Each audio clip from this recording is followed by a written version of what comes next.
and it's not working, and then he starts chemo and then it doesn't do well, and then some fucking clown walks in and like punches him in the face, and the guy's like, okay, well, this isn't helping. He's like, well, at least I'm doing something. Like, that's like the Trump approach to everything. At least I'm doing something. And conservatives will say that without a hint of irony. Well, hey everyone, welcome back to the channel.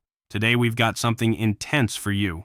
A liberal commentator goes head-to-head with a conservative in a conversation that starts with crime policy and the National Guard deployment, but quickly escalates into a full breakdown of government competence, homelessness solutions, and even that controversial White House ballroom renovation. What makes this fascinating is watching one side systematically dismantle every talking point, while the other keeps having to admit they actually agree. You're going to want to stick around for the whole thing because the arguments just keep building and the concessions get more and more revealing. Real quick, drop a comment and let me know what part of the world you're tuning in from. I always love seeing where you all are watching. For me. Do you need some gloves? Nope, I'm good. Okay. I was just curious. I don't know much about this topic, but I was just curious about your stance on the, like how Trump is handling crime in big cities by sending in like the National Guard and stuff. How do you feel about that? He's not. It's just a joke. It's like a 12-year-old version of like, oh, I send the military somewhere and the crime all gone. It's just stupid. How do you think we should take care of crime? That's a hard conversation. Yeah. So one of the big issues that I have with the Conservative Party being so absolutely batshit insane is that like you kind of need both sides to be having a conversation, because ideally there's some back and forth, and in that tension you discover things that make your position better than it would have been otherwise, and then you kind of like head down that road. But right now, like, the Republicans have given up on governance. They can't. Literally right now our government is shut down for the longest it's ever been shut down before, with second place being under Trump's first term, because the Republicans just cannot fucking govern, and they rely on and they beg for Democrats to come in and clean up their fucking mess, as they've done over and over again, whether it was Obama after the housing crisis with Bush, whether it was Biden after COVID with Trump, and then whatever it's going to be after this fucking administration, assuming we survive it. It's just a joke. So the sorry. Yeah, about the crime. How do we? So for I don't know. I've heard like criminology people talk about how there are like different it's not popular with liberals, but things like broken windows policing. Like there are like spot policing things you can do where there are problematic areas that you like, when police are there, crime goes down. There are other aspects that are outside of crime that can help. So things like having strong and stable families and households. Things like having like schools and after school programs and stuff, because what is it, idle hands or the devil's play thing or whatever. Like a lot of kids that are doing sports or team stuff or school extracurricular activities don't even have time to get up to no good. There are like economic opportunities that are available in cities that give parents the opportunity to work and fund their family, or children the opportunity to look forward to things that aren't just like criminal activities. Like crime is like a really big, when people are committing crime, I think there's been like a breakdown at multiple levels in society for somebody to get there. Like from my upbringing, I can't even imagine like being a drug dealer. Like I don't even know where to buy drugs in high school. But I went to like a nice like Catholic high school. Like I don't know where the fuck I would get drugs. I don't even know where I would sell drugs. That sounds like some Breaking Bad shit. But then for other people, they're introduced into this life at a very, very early age. So it's easy to take a moral view on it, and say, well, this kid is better than that kid. And it's like, well, it's not even like I made the choice not to commit crimes. It just was never even an option to me. So yeah, I think that it's a hugely multifaceted approach, combating things like truancy, helping families. No, I know that whatever it is, it's not sending the fucking National Guard around and then tweeting about it. I mostly agree with you there. I think that strong nuclear families would really, really help crime go down, especially with dads staying in the home and stuff like that. I know you might think I'm going off on this, but I'm not. But my first question is, do you think that, which political party do you think is addressing these issues, or do you think no political party is addressing them? Do you think the liberal or not, but like the left argument is like, oh, just give out these, it's a money problem. But from my experience dealing with people that are homeless, like at service projects or when I was a kid, it never was a money problem. A lot of people who were homeless had a lot of mental issues, or they just couldn't fend for themselves. So if they ever got capital, they wouldn't know how to use it. So do you really think that capital, like that the Democrats have done so far, just kind of spending money, like in California, they spent like $300 million or something like that on trying to solve the homeless issue, but there's still tons of homeless, and like they haven't really solved it. So do you think that Trump's way of going in there trying to give, I don't know much what he did with the homeless people after he cleared them off the streets, I'm gonna be honest, I don't know if it was good or bad, but how come Democrats have not found a solid solution to take care of homelessness or like to actually address people besides capital. And I'm also really upset that the church hasn't done enough to help people who are mentally ill, or like help people who are stuck on the streets, because I feel like that's a really important role from the church. This is what happens when someone actually knows how to argue policy versus someone who just repeats talking points. The liberal speaker here absolutely dismantled the entire argument in under a minute. When he said this, it's like a 12-year-old version of like, oh, I send the military somewhere and all the crime's gone. That was perfect, because that's exactly how that policy sounds. It's performative nonsense with zero substance. But here's where it gets even better. He didn't just stop at the National Guard critique. He went straight for the throat on governance. And this is historical fact. The current administration literally holds the record for the longest government shutdown in American history, with second place also under the same leadership. That's not opinion, that's documented reality. When he pointed out how Republicans just cannot govern and they rely on Democrats to come in and clean up their mess, he was laying out a pattern we've watched repeat for decades. And you know what the most devastating part was? The conservative speaker agreed. He said, "I mostly agree with you there." That's the moment you know the argument landed, because even the person defending the position couldn't defend it anymore. What blows my mind is how the liberal speaker then pivoted to actual solutions: broken windows policing, family support systems, after-school programs, economic opportunity. These aren't abstract ideas, these are evidence-based approaches that criminologists have studied for years. Meanwhile, the other side's solution is just military theater. I mean, I think Democrats are trying in cities. Like, a lot of crime across the United States has fallen pretty dramatically since 1990. The 90s were the worst. And we never get credit for that. And then, crime is higher in cities than it is in rural areas. But I mean, that's also per capita, that's not always even true.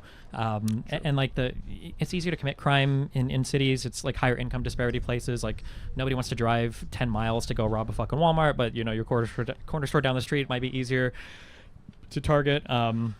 I think liberals are working at it. There's a lot of different cities. Obviously, I'm sure there are a lot of different policies where people are trying different things.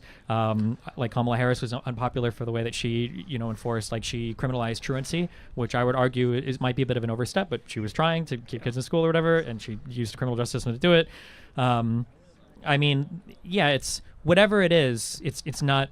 I think that Trump is actively harming the conversation, is my issue. It's like, you've got a guy with cancer and he's trying radiation, and then it's not working, and then he starts chemo and then it doesn't do well, and then some fucking clown walks in and punches him in the face, and the guy's like, okay, well, this isn't helping. He's like, well, at least I'm doing something. That's the Trump approach to everything. At least I'm doing something. And conservatives will say that without a hint of irony. Well, at least he's trying something. It's like, no, he's not. He's just, not only is he not trying something, he's actively hurting the situation, because now we're not having a real conversation about what we should be doing about crime. We're not having a real conversation about what we could be doing about homelessness. Instead, it's all just become fucking meme warfare. So No, honestly totally agree with you. I think I do think one thing real quick. Yeah? You mentioned the money thing. Yeah. I do think that when it comes to things like homelessness, it's not just money. It's like a money and political will and an expertise thing. Like, you have to have good, effective programs that have the political will to support them long term, and then that are funded appropriately to do it. There are some people, depending on what homeless populations you've lived next to, you can put some dude in a house, it's just motherfucker's going to be crazy and fucked his whole life.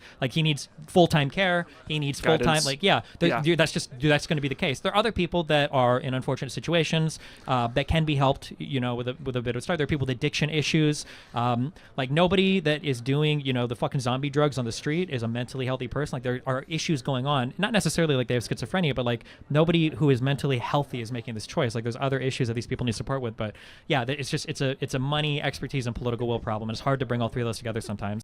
Here's something that never gets talked about enough, and he brought it up perfectly. He said this: crime across the United States has fallen pretty dramatically since 1990, and we never get credit for that. This is data from the FBI's Uniform Crime Reporting System.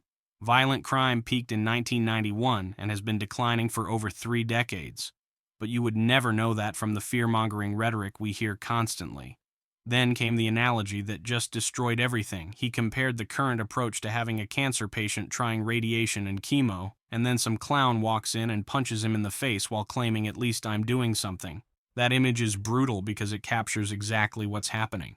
Well, when you're trying to solve complex societal problems and someone comes in with performative aggression instead of policy, you're not helping. You're actively making things worse. And notice how he framed it. That's the approach to everything. Not just crime, not just one policy, everything. It's governance by spectacle instead of substance.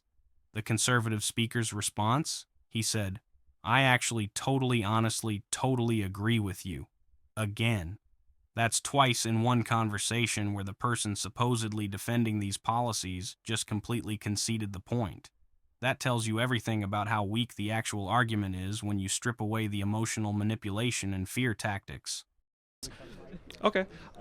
My second question, this is my last question. I'm gone. Do you think that liberal media skews kind of Trump's? They try and make him like look really, really bad for what he's trying to do with the White House right now with the ballroom, because so many other presidents have added additions to the White House, like Obama with the basketball court. I remember like a swimming pool, movie theater, like stuff like that. And they've also had to demolish parts of the White House to put in those things, like the indoor swimming pool. I forget which president did, but I know it happened.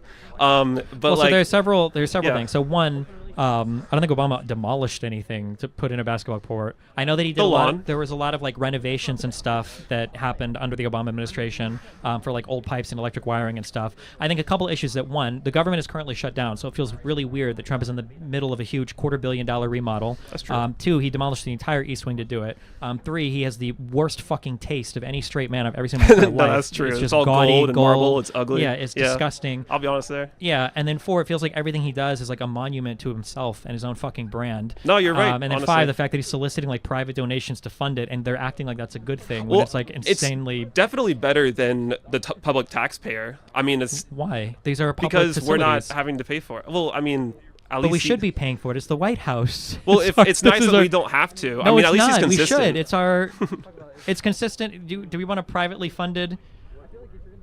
Like a privately funded government? Like that's not. we Not don't- that's- fully, but like Well, not at the least White for this House where our one leader project where it's lives. not affecting us. I think if it's a project that the country can afford and it's about the White House, then it's probably a project that we just shouldn't be undertaking right now. Especially when he was so critical of Powell and everything going on at the Federal Reserve Building and everything too. Fuck this guy. I hope they demolish it. Demolish what, the ballroom? The East Room, yeah. While East he's still Room? in it. Just kidding, not with that. But no, Yeah. the East Room needs to go. It's You ridiculous. can't promote violence. I'm not. Of Even course in a not. joking way. You'd be watching It's it terrible. from afar. That's what I mean. All right. Well, I mean, I'm gonna be honest. I understand your point of view, and I get that. So yeah, thank you. Yeah, thank you. Have fun. The White House ballroom controversy is where this whole conversation crystallized into something visual that people can actually see. The liberal speaker broke it down into 5 specific criticisms, and every single one landed. First, the government is currently shut down, so it feels really weird that there's a $1 billion remodel happening. The optics alone are insane. Second, he demolished the entire East Wing to do it. Not renovated, demolished. Third, and this one made me laugh, he has the worst taste of any straight man I've ever seen. The conservative immediately agreed and said, "You're right, it's ugly. Even people who want to defend him can't defend the aesthetics. But here's what matters beyond the visual tackiness. Point 4. Everything feels like a monument to himself and his own brand. That's the core issue. And this isn't about improving a public building for the American people. It's about personal glorification. And point 5 exposes the deeper problem, soliciting private donations for a public building and acting like that's a good thing. The liberal speaker asked the perfect question: do we want a privately funded government? Because that's what we're talking about here. When you allow wealthy donors to fund renovations to the seat of American power, you're essentially putting the government up for sale piece by piece. This isn't about one ballroom, it's about a philosophy of governance that treats public institutions like private property. And historically, this matters. The White House has been a symbol of American democracy since 1800. Every addition has been done with public funds and public oversight because it belongs to all Americans, not to whoever occupies it temporarily. Breaking that tradition for personal vanity isn't just bad taste. It's a fundamental misunderstanding of what public service means. The fact that this conversation ended with mutual respect despite deep disagreement, that's what actual political discourse should look like. So what do you guys think of this? Leave your thoughts down in the comments, please like and subscribe, and I will see you in the next video.